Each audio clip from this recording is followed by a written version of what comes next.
Jadi ada pencernaan utama dan ada pencernaan tambahan. Dan yang keempat, menunjukkan sifat peduli kesehatan dengan menjaga pola makan yang baik. Ada 4 tujuan dalam pembelajaran sistem pencernaan makan. Jadi ada 4 tujuan kita. Tujuan ini harus kita capai. Sesuai dengan judul materi kita, yaitu sistem pencernaan. Sistem pencernaan pada manusia. Di mana pada sistem pencernaan manusia itu adalah proses makanan yang kita makan seluruh tubuh.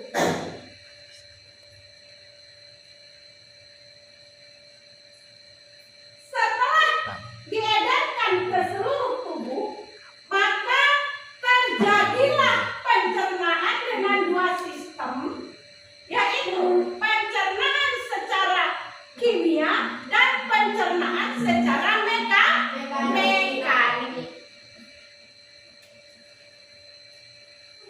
Pencernaan secara mekanik yaitu pencernaan yang terjadi di dalam mulut dan juga di dalam lambung.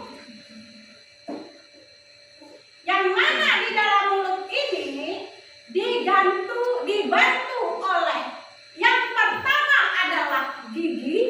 Gigi ini kita bagi menjadi 3. Ada gigi seri, ada gigi taring, dan ada gigi geraham. Gigi seri. Apa fungsi daripada gigi seri? Fungsinya yaitu memotong makanan. Sudah itu kalau gigi taring merobek makanan. Dan gigi geraham mengunyah makanan. Tetapi tidak hanya gigi aja yang membantu, yaitu ada di lidah, di mana pada lidah itu menghasilkan sativa. Sativa itu apa?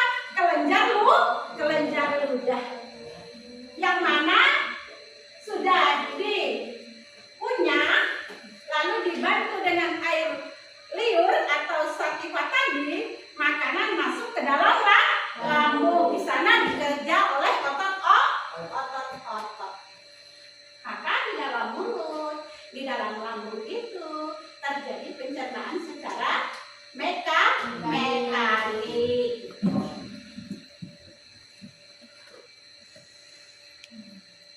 Kenapa dia secara mekanik? Karena dibantu oleh otot-otot, dibantu oleh gigi, baik gigi seri, gigi taring maupun gigi geraham. Pencernaan yang kedua yaitu terjadi secara kimia. Yang terjadi secara kimia ini juga di mulut dan juga di lambung dan terakhir di usus.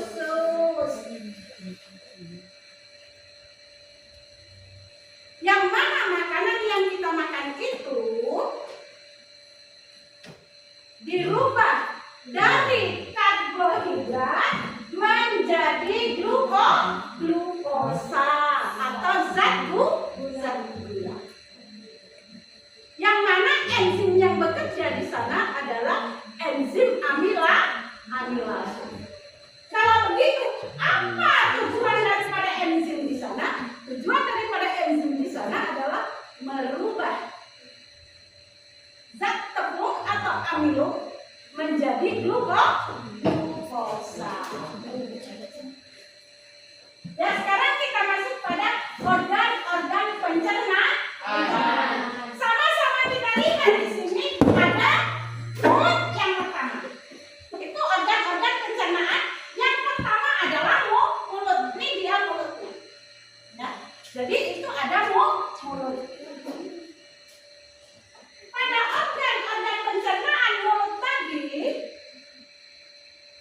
sudah masuk tadi di mulut, terjadi pencernaan secara mekanik.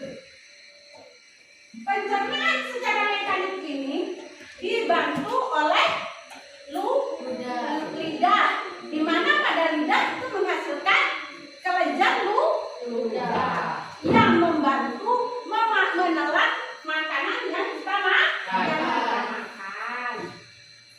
Yang berikut ada faring. Itu sudah kita lihat di sana, di dalam mulut ada lidah, ada faring, sudah tuh ada epiglottis. Epiglottis itu menekan apabila makanan itu masuk ke epiglottis, maka dia akan terbuka. Terbuka epiglottis ini tadi, maka makanan masuk ke dalam mulut, langsung dia ke kerongkong.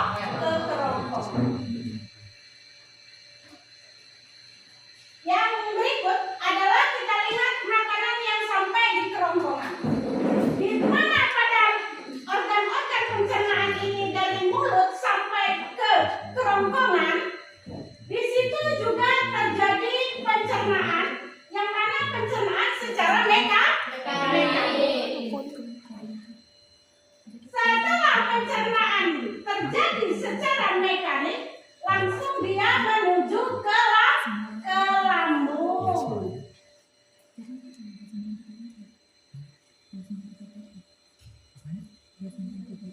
Ini dia gambar lambung. Di lambung ini terjadi pencernaan secara kimia, juga terjadi pencernaan secara mekanik. Secara mekanik itu terjadi peremasan pada otot-otot di lambung. Tetapi secara kimia, yaitu terjadi perubahan enzim, di mana enzim itu merubah zat tepung menjadi glukosa. Glukosa inilah sebagai cadangan makanan. Maka di dalam ilmu IPA itu orang sering bilang kita itu tidak boleh makan makanan yang tidak sehat, yang tidak halal, itu yang terutama. Kenapa? Karena dia akan menjadi daging-daging di dalam tubuh. Apa yang kita makan, zat pati-patinya itu tersimpan. Baik itu kita makan mangga, makan nasi, makan buah, maka hendaknya kita itu makan harus yang halal. Jadi disarankan kepada anak semua, jangan makan yang, apalagi nanti lihat jamuran diambil. Kenapa? Karena dia akan menjadi nutrisi, maka diedarkan ke seluruh tubuh, menjadi pipi, menjadi memperbesar alis, tangan, dan lain sebagainya.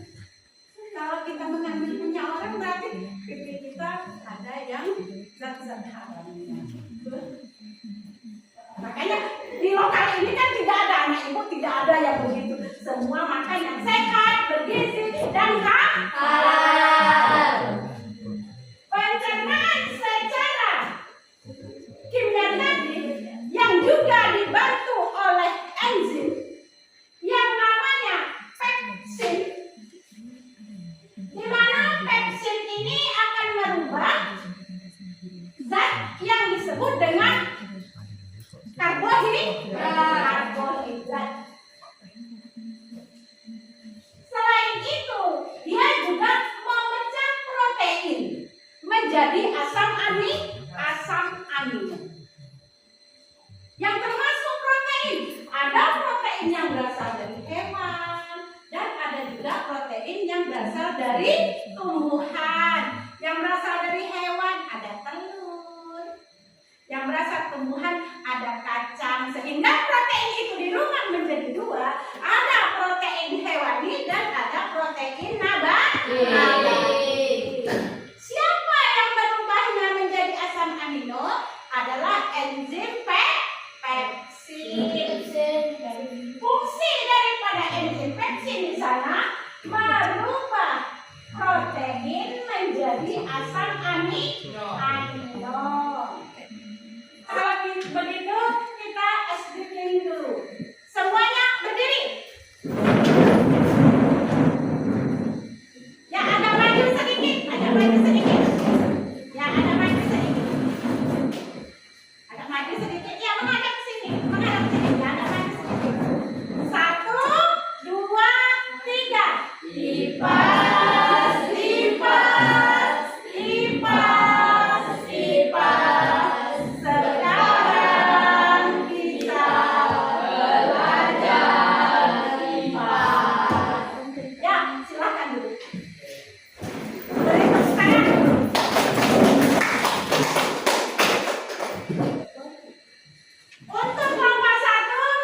kelompok 1, presentasi kedua itu kelompok 2.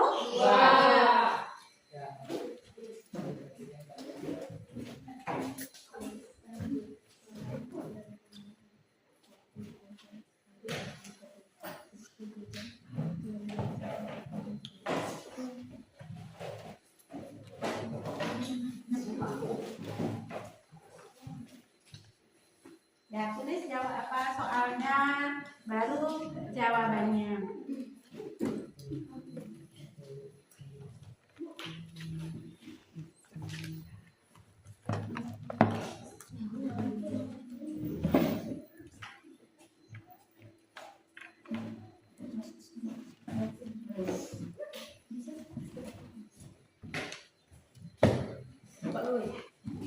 Ya, buka bukunya ya, di dalam buku itu kan sudah ada.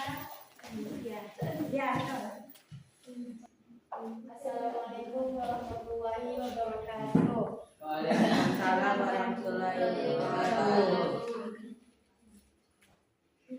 Hati menghasilkan empedu untuk memecah lemak.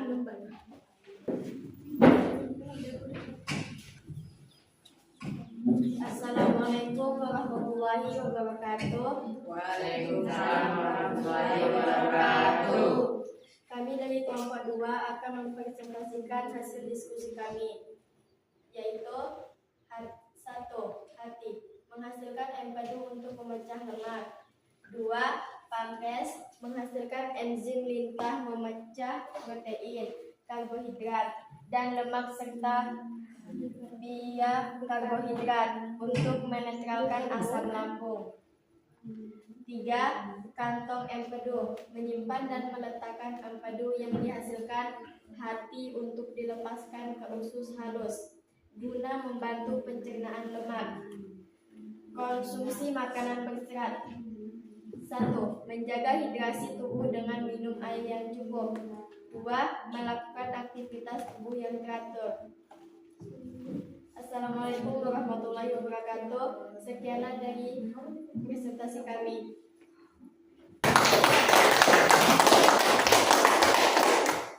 Ya, dari kelompok 2 atau dari kelompok 1 ada yang ingin ditanyakan? Ada, Bu.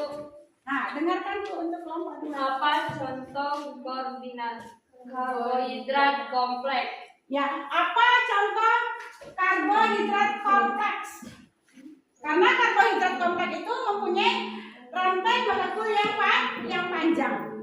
Menjelaskan sistem pencernaan. Sistem pencernaan sudah jelas. Ya, menjelaskan sistem pencernaan. Jadi tujuan pencernaan tadi sudah kita capai, yaitu sudah itu jelaskan. Dan yang kedua, sistem organ utama. Sistem organ utama kata kelompok 1 tadi ada mulut, ada kerongkongan, ada rambut, ada usus halus dan ada usus besar, dan juga ada rektum dan anus. Yang berikut adalah organ tambahan. Ada hati, ada kantong empedu dan juga pankreas.